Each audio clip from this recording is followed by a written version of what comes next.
Hi, my name is Andrea Beatty, and today I have a presentation on imprisonment for drug offenses. Is there a better alternative? So, three major points that I'm going to use to prove that that rehabilitation is a better alternative than imprisonment are: if drug offenders receive well-structured drug treatment, half or more don't use drugs again, and many don't commit new crimes, and that's from rehab, not jail. Our criminal justice system should punish serious criminals, not people who need help, and that's from the Houston Chronicle. And diverting addicts from jail to rehab has the potential to save states millions of dollars per year. So, in order to implement this plan of rehabilitation instead of imprisonment, I'm going to be discussing a couple of pros to changing the way that most states currently address the war on drugs. So oftentimes people don't realize that children of incarcerated addicts are often victimized more so than their parents are. In particular, children with an incarcerated parent are more than 3 times more likely to have behavioral problems or depression than similar children without an imprisoned parent, and at least twice as likely to suffer from learning disabilities, ADHD, and anxiety, and that's from the Population Reference Bureau. Another thing that we need to consider is that with the reoccurring imprisonment of nonviolent drug addicts, less space is available for those who do commit violent crimes, including rapists and burglars. And lastly, it is not uncommon for addicts to get stuck in a cycle of taking drugs after release and then being imprisoned again. An analysis of drug-related imprisonment by Pew Research concludes that the analysis found no statistically significant relationship between state drug imprisonment rates and 3 indicators of state drug problems: self-reported drug abuse, drug overdose death, and drug arrests. A couple of the most common oppositions to rehabilitation and in favor of imprisonment, on the other hand, would be that federal funding should not go towards those who choose to do drugs. Drug addicts don't deserve free rehabilitation. And the question of how does rehabilitation end up preventing relapse rather than imprisonment. So, admittedly, I do believe that federal funding in the form of taxes should not necessarily go towards things that taxpayers don't know of or approve of. However, it's important to note that if only 10% of drug-addicted offenders receive drug rehabilitation instead of jail time, the current criminal justice system would save $4.8 billion compared to current costs. And with this being said, states would end up saving more money than losing it, and only a portion of the money saved would need to go towards rehabilitating addicts, with the rest being left up for grabs for other programs. The second opinion that opposes rehabilitation being that drug addicts don't deserve free rehabilitation.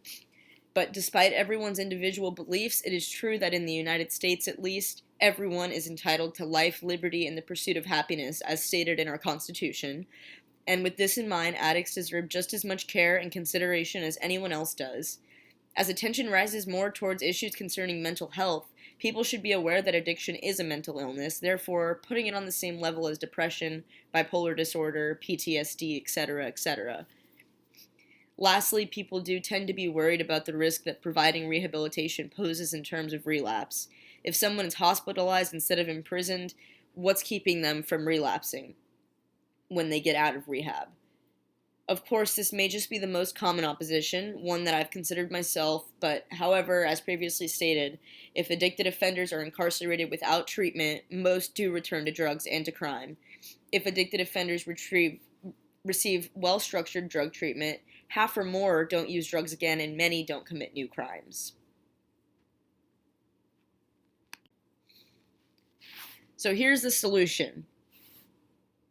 More rehabilitation centers could be developed using money that is saved by avoiding imprisonment for drug-related offenses.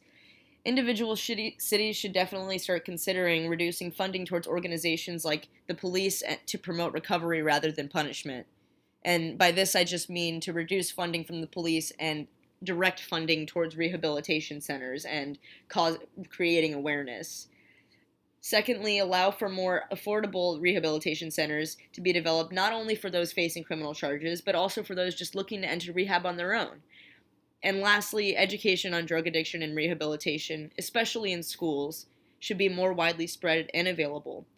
This will, all in all, help to raise awareness of the dangers of using drugs and the difficulty that victims can face as they get wrapped into using. The results of sending addicts to rehabilitation instead of prison are plentiful and unmatched. By sending addicts to rehabilitation clinics, the risk of relapse substantially declines, as previously stated. We also avoid a large part of the concern of overcrowding in jails, leaving more space in prisons for serious criminals. Our criminal justice system should punish serious criminals, not people who need help.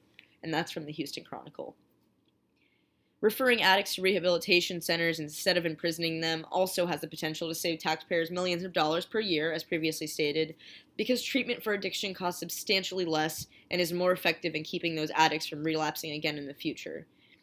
In passing the drug test, Prop 36 shows benefits of treating addicts instead of jail time from Long Beach Press Telegram. A UCLA study concluded that diverting addicts from jail into rehab has saved the state of California $1.5 billion. So here's how we're going to take action. It's important to vote. Voters should focus on electing officials that will exercise the idea of rehabilitating addicts, create more awareness.